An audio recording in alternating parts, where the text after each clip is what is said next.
We have wide receivers coach Marques Hagan. We'll get right into questions. Just do me a favor. When we give you a mic, please introduce yourself and tell us what outlet you're from. Let's start with Tyler over here. Thanks, Greg. Hey, Marques. Tyler Donahue from Lions 24/7. Welcome to town. Thank you. So much track record at one place. Very rare in college football, but you had that at UVA. What made this opportunity the right move, the right time for you and your family? And can you kind of talk us through what that whirlwind experience was like as you made this decision? I think Charlottesville has been a place that has become home, and a lot of it is because of the people. Being able to sustain that opportunity to stay there for such a long period of time has been a blessing. And a lot of things played into that as well. You know, there was a period of time when my wife was sick. She's a breast cancer survivor. So the opportunity to leave wasn't available because we felt the best care for her to recover from breast cancer was there in Charlottesville. So a lot of factors that played behind the scenes, and now just having the opportunity to work for Coach Franklin and join Penn State was a great opportunity that I couldn't turn down. It wasn't an easy decision, but couldn't turn down. Audrey? Audrey Snyder with The Athletic. Nice to meet you. Nice to meet you as well. Marques, I just wanted to go back. James was telling us, of course, obviously, you and Anthony Poindexter have a very long history. Can you just kind of explain to us, describe to us what that relationship is like, and how impactful and how helpful has Anthony been since you've been getting here and getting acclimated? I mean, my second year in college, he was my coach. Yeah. So just to have the opportunity to play for him and in the UVA community, he's admired. He's looked up to. He's probably one of the best players to ever play at UVA. And so just the respect that he has and the respect that and he garners every day is one of the reasons why my son's name is Christopher Dex. That's a big part of who he is to me and my family. So the opportunity to reunite with him here is a big part of that. John? Hi, Marques. John Sauber, Center Daily Times. Nice to meet you. How much have you gone to evaluate the current wide receiver room, and how do you feel about the situation that you're currently walking into? Just on the surface level right now, we had our first winter workouts today. So getting the opportunity to watch the guys run around in person, you know, as opposed to from film, was a good help. So I think I have a good foundation of where the guys are and, you know, just building from there. But just having the opportunity to coach and be around them today for the first time was a good experience, and I'm looking forward to building with those guys. But I like the guys that we have in the room. Dan? Marques, over here. Daniel Gown, Lions 24/7. Nice to meet you. Nice to meet you. Obviously, you spent such a long time in Charlottesville, Virginia. What do you think is going to change in coming to State College, recruiting for Penn State? And, you know, what's this transition, do you feel like? How do you feel like this transition is going to be for you? I missed the second part. Could you repeat the second?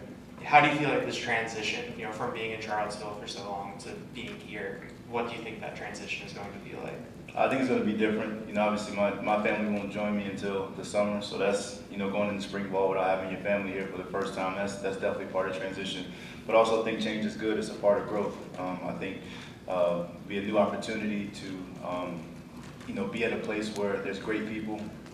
Football is premium, and just the opportunity to play in front of an amazing crowd. I'm looking forward to that. The atmosphere here is second to none. It's the best in the country. And so there's a lot of things transition-wise that I'm looking forward to. It's going to be a little different, you know, for my family, but football is football. And once you get around great minds like we have on this staff, it's just learning the terminology and coaching the kids to be the best. And that's what I'm looking forward to. Let's go to Corey over here. Marques, Corey Geiger from DK Pittsburgh Sports. Can you explain the dynamic you had recruiting at Virginia? Were you a lead guy? Were you an organizer guy? The reason I mention this, you didn't have a lot of individual commits yourself. Mm-hmm. So just how did that dynamic go? What were your roles there? I think at a different place, it was more collective. So everybody just kind of did whatever we needed to do in order to get the best guys there. And so just, you know, essentially being a team player, whatever the recruit needed, and just finding ways to get the guys that fit where we were. And then essentially it'll be the same thing here. You know, finding where I fit, how I can help, and then doing the best job of bringing the best guys in the country to come play receiver here. And that's the goal. Over here, Mark. Mark Brennan from Lions 247. Welcome to State College. Thank you, welcome. A couple maybe off-the-wall questions. How did you come about getting your nickname, Biscuit, and your relationship with AI? I know you're from the same area, but there's a few years apart there. How did you end up developing that relationship with that dude? The nickname, I can't tell you that. That's a Yes, you long, can. that's a childish story. I can't. But I can tell you, AI is someone who I grew up around. He's a few years older than me. We all played for the same rec league team. Started off at the same high school, and he's become a big brother to me. And my kids look up to him. He's always around them, always checking on them. So to have someone like that arguably is one of the best players to ever play professional basketball, be from your neighborhood, and to be a big supporter of mine, that means a lot. So I would say he's a really close friend. He's like a big brother, and he does a really good job being an uncle to my two boys as well. So Up front, right here, Rich. Hi, Marques. Hi, Marques. Rich starts off with the Reading Eagle. pleasure to meet you. Pleasure to meet you, too. Marques, you went through a lot in December, obviously, with the tragedy, and I was just wondering, how are you able to move on from that, and are you looking at this as sort of a fresh start because of that tragedy? I think that would be insensitive to say a fresh start, because there are three families that won't ever get that opportunity to have a fresh start. There's a part of them that won't ever come back. And so I don't know if you necessarily move on. Those three guys will always be a part of my life. I have them tattooed on my arm, so I'll never forget them. And then their families will always be a part of my family. So there's three families that I love very deeply. And I don't know if move on is the right word, because I'll never move on without them. So I think that the place has changed. I'm in a different place. But those families and those Lavelle, Deshaun, and Devin will always be a part of me. They'll always be a part of my heart, my life, and my family. So I don't know if fresh start is a fair thing to say. I think that would be a little insensitive, and just always know they'll be a part of me. It's obvious, though, and if I could follow up, how important relationships are you? Because I understand your relationships with your wide receivers there. Is that a part of your coaching makeup, establishing close relationships with the guys you coach? I believe so, because I feel like if not, you're just like a supervisor. If there's no relationships, you're just overseeing a bunch of guys and telling them what to do. I think the relationship piece is what makes it different. That's very important to me. If not, then why are we doing it? So to know each and every player that I have the opportunity to coach, but who they are as a person, like what does their family mean to them, what are their goals, what do they aspire to be. So relationship is something that's very big to me. I would say as a coach, I'm very relationship driven, and then I'm very demanding. And the only way I can be demanding is if I know exactly who I'm coaching and what they aspire to be, and I can help them become that. It's got to be a two-way street, not a one-way street. Let's go right here to John. Marques, Johnny McGonigal with Penn Live. Nice to meet you. Nice to meet you. Following up on Rich's second question there. So you're building those relationships, and now you're getting into winter workouts and spring ball's coming up. I mean, how excited, one, are you to start building those relationships, and how do you go about that when you enter a new room? You've known your Virginia guys for so long being down there. How do you approach that? How do you approach starting to build relationships with these guys? I think when you first step in the room, you set the expectations, just so everyone knows exactly what we're expecting to get accomplished in this room and what we're going to be held accountable to. As you move past that, each day is an opportunity to grow and learn the guys that you're going to coach. And so spending time away from the facility is important.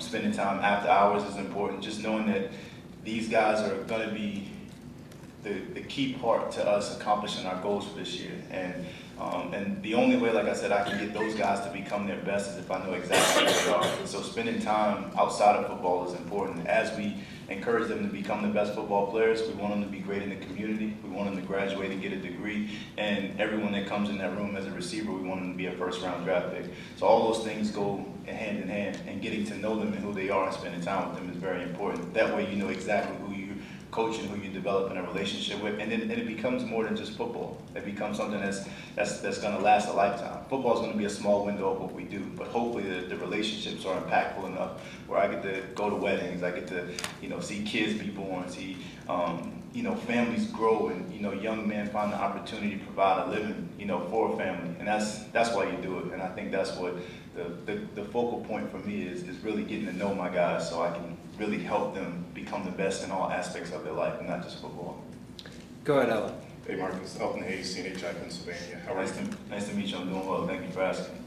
Kind of going back to relationships. You and Coach Poindexter kind of had a lot of similarities. Obviously started in Charlottesville, followed the GA path, and now you're up here together. What's the personal dynamic like between you all, and as you were kind of rising the coaching ranks, how, what was his influence from you?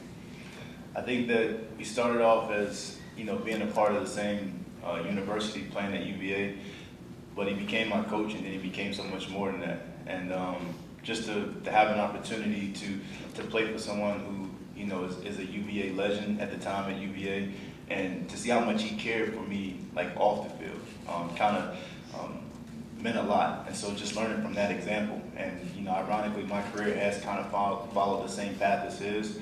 And I just think that, you know, when you have such a great example in front of you to follow, why not? You know, he's one of the best to ever do it, and he means a lot to me and my family, and it's important that, you know, he knows that. So I'm very thankful for that example that he set, and hopefully those things continue to carry on in that path of progressing to get better each day, each year. In the back, Allie. I'm grateful to hear your wife is a survivor. Thank you for sharing that. Thank you. My name's Allie. I work for ABC 27 in Nittany Nation. We cover the state for a bunch of different stations. When you're coming into a new role and you have to attack not only the recruiting side of the business, but also the transfer portal, like where do you fall on that? Do you lean one way more towards the other? Some guys hate the portal, some guys love it. Kind of what's your philosophy there? I think it's based on necessity. I think the most important part is always our locker room, making sure our guys know that they're the priority, and we do everything to give them the best opportunity to succeed and grow and help us win.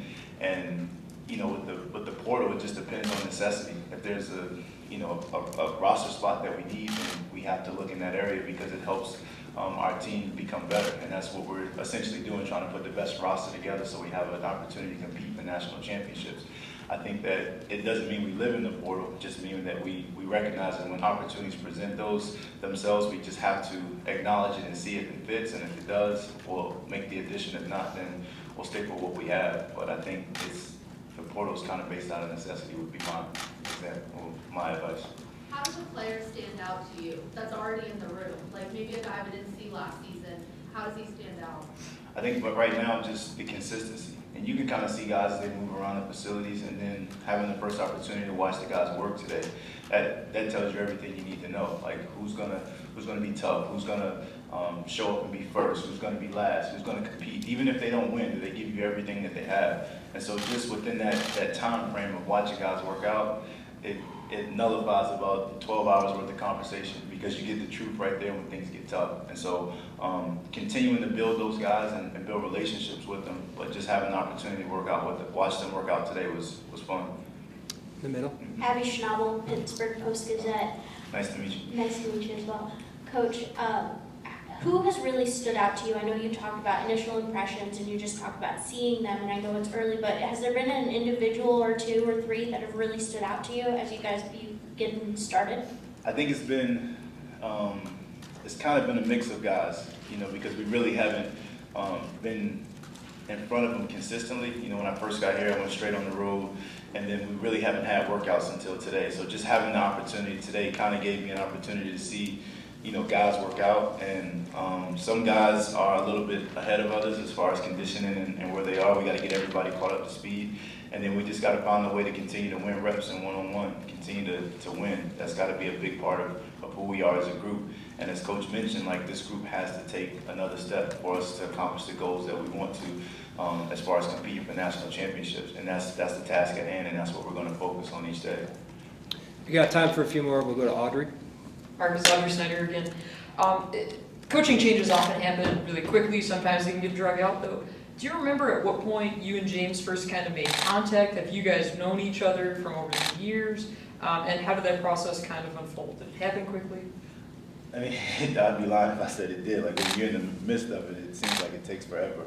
Coach Franklin is someone I've known over the years, had a lot of respect for from afar.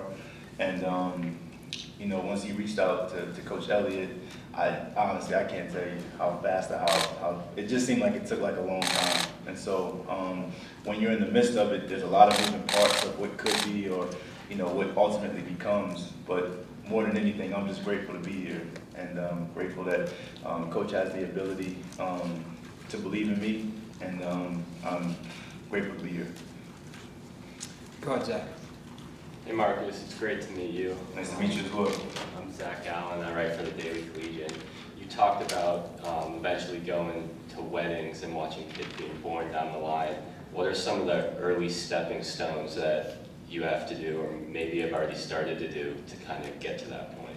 I think the first thing is you got to be vulnerable. Like, you got to be willing to give those guys your truths, like who you are, where you come from, and not just speak from, you know, the vantage point of having done it all correctly. Like, be open to the mistakes that I've made, and then just really not so much talking, like listening. Like, I need to listen to those guys. I need to hear who they are. A lot of times you can kind of, you know, stunt the progress of developing relationships based upon talking too much. So a lot of times just listening to those guys, giving them a voice to tell me who they are, and then as we continue to grow, see if that aligns with how they work, how they go to class, who they are, you know, in practice, and who they are in the game, and just helping them grow constantly. I think those are the initial steps. But I would say listening more than talking, and then talking and giving the truth when they ask questions that relate to me in particular.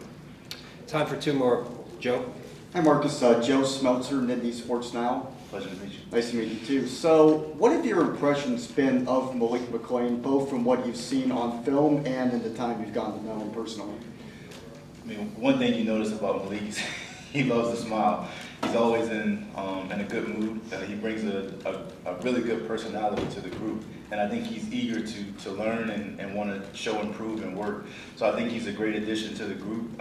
He's kind of, you know, come in and just kind of ask, like, how can I get to work? What can I do? What can I learn?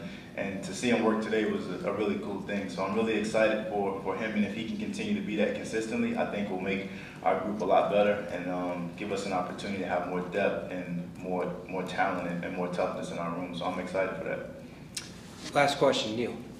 Hey, Marcus, Neil Riddell from the Out to the Mirror. Welcome, you too. Just curious how much NIL dominates recruiting. You have to have immediate answers. What are the families asking about NIL, and how do you guys handle that? I think it's a player-to-player basis. Everybody doesn't warrant an NIL deal, and some of the NIL deals that may be too outlandish might not fit or align the values and core beliefs in our program. So just making sure that NIL is a real thing and we understand that and we acknowledge it, but making sure the guys fit within our program so it doesn't become something that eats us from the inside out. But it's a very live and well thing. I think you just have to adhere to it on a case-to-case or player-to-player basis, and just making sure it's not something that's going to eat our program from the inside out. All right, thank you very much, Marcus.